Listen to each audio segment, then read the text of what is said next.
So Sutranovam actually started life as I was in India, and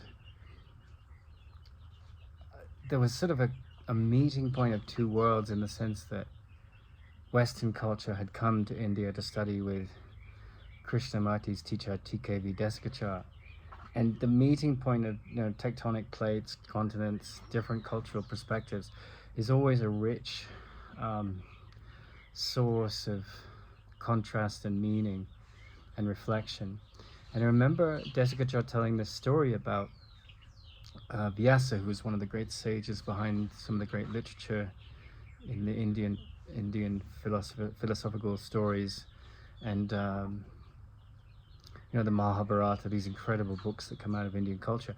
Anyway, he tells the story about Vyasa, who was this ascetic that lived on an island and was kind of, long beard, just your typical like wise hermit that lived far away from civilization. And one day he goes to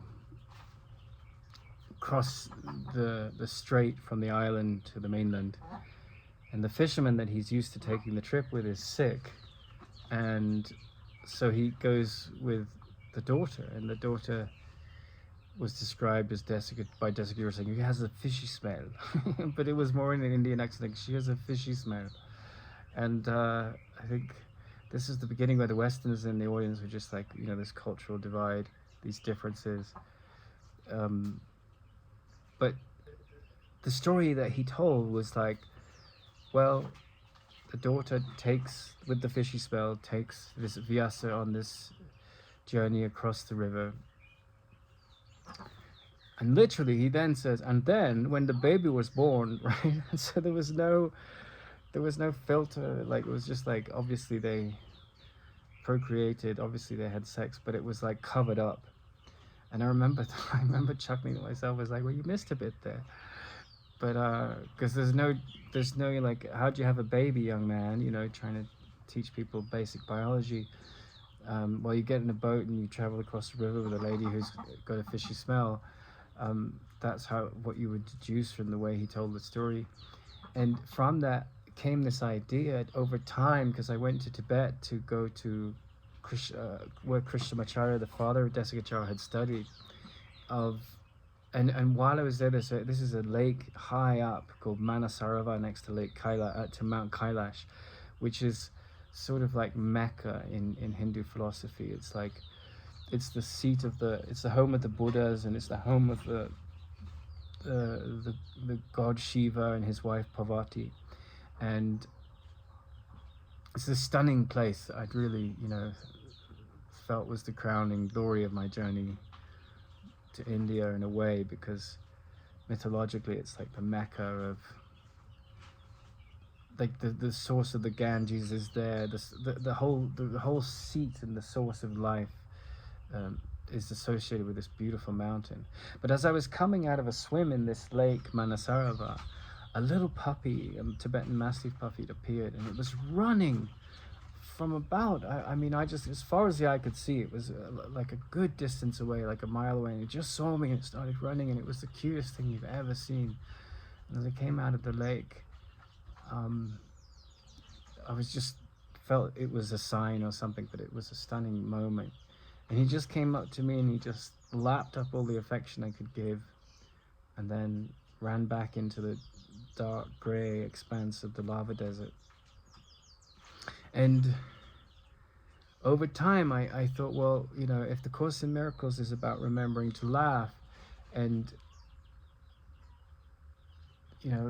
life is far too important to take seriously the way Oscar Wilde speaks of, I think that it's really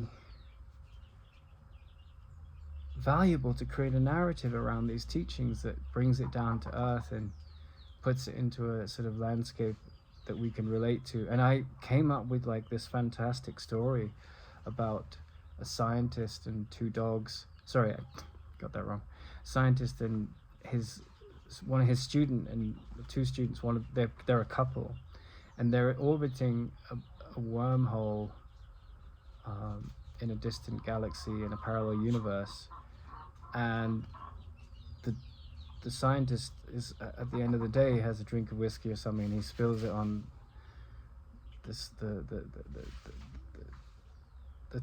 the panel where all the controls are, and so the gravitational force field that prevents them getting sucked into the wormhole, that gets into a malfunction, and they find themselves snapped back across to the other part of the wormhole where the wormhole leads. But in the journey, and it's rather like that movie by Stanley Kubrick, where they travel through this vortex, you know, and they sort of get to God. But in their journey, Norman, the scientist, becomes, his brain gets swapped with a dog in our universe, and he sort of gets very close to enlightenment. And then his student Bodhi, who I modeled on Mullah Nasruddin, who's this wonderful, hilarious, mystical character from Sufi legends. The Afghanis say he's from Afghanistan, and the Turks say he's from Turkey, and the Iranians say he's from Iran. But he was probably a wandering storyteller, and probably spent a lot of his life in Afghanistan, but who knows. Anyway, he uses humor to hold up the mirror to the sketchiness of the authorities of the day, you know, and his wife and the challenges they have in relationship. And he's brilliant at it. He's really, really funny. But I built Bodhi around this character of the wise fool. And then his wife and their like re-education as monkeys in a human world about the insanities of man, and then juxtaposed with their culture and this enlightened teacher and the dog. I found them transported to our world, and they end up in California, and they live on a scientist. You know, there's a kid walking the dog, and he's the son of a billionaire scientist who's trying to create recycled plastic, and he's succeeding. And like, but their dialogue, it's a bit like Alf, you know, the story of the alien living in an American family. And I wanted them to have all these, you know, comedies, and like things like, you know, when someone says, "How are you?" you say, "I'm fine." But Bodhi, in one of his like trance-like moments, would be like, "Well, depends where you want to go with that question, because like you could go to the sperm and the egg of my parents, you could go to the black hole, or the Big Bang rather, and you could, you know, like that's how I am, that's how I came to be." It's like a real mystery. But then if you talk to Norman, he'll tell you that like this is a dream and we need to wake up from it. But that's a really difficult question to answer like definitively, and he'd just be like this geeky monkey. But there'd be so many things, and basically the whole play of the character being a monkey was like this saying that from yoga has become ubiquitous, you know, tame the monkey mind. And I just wanted him to be like this absurdist character. It's called Bodisutra because it's built around his foolish, you know, nonsense. And then you've got the human perspective of the world, and the rational scientist and his wife and children and the grandmother and this whole culture that goes with where they land. And then you've got the contrast of this rather enlightened teacher that is the dog. And you can play a lot on the mode, because we love dogs and their devotion, their obedience, and their humor. And then like Bodhi has this fascination with the house cat, and he just like can't quite understand why humans have cats as pets. They seem really selfish. They really feel like it feels like the master is the cat. And so there's lots of comedy around these characters, and all the way through there's this invitation to look at like deep questions and bring comedy so you can remember to laugh. And so that's the whole focus of Bodhisutra. And my goal right now is to develop Sutra Novum.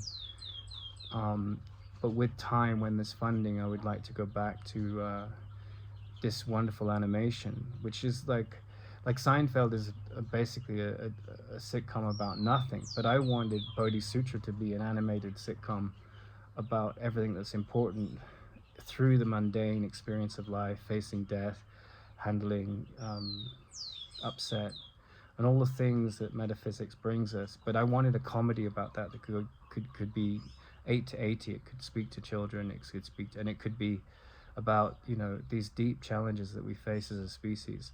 And it's really easy to do that when you've got interspecies dialogue, you know. So that's the whole focus of Bodhisutra.